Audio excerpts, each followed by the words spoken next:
কোনো বাচ্চা দেখতে অনেকটা বাবার মতো হয়, কোনোটা মায়ের মতো হয়, কোনোটা দুইজনকে মিলিয়ে হয়।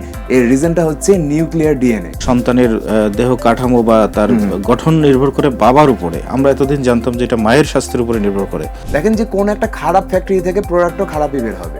ফ্যাক্টরিতে মেশিনারিজ গুলোকে আপনাকে একদম পলিশড ওয়েতে রাখতে হবে অথবা রেগুলার মেইনটেনেন্স করতে হবে। চিনি আসলে একটা মানুষের জন্য কতটুকু দরকার? আমাদের ব্রেনকে সঞ্চালন করার জন্য কিন্তু চিনি দরকার আছে। অনেকে বলে যে চিনি না খেলে বাচ্চার ব্রেন গঠিত হবে না, এই না ওই না। প্রিয় দর্শক, শুরু করছি নিউজ 24 এর নিয়মিত আয়োজন হেলথ অ্যান্ড ফিটনেস।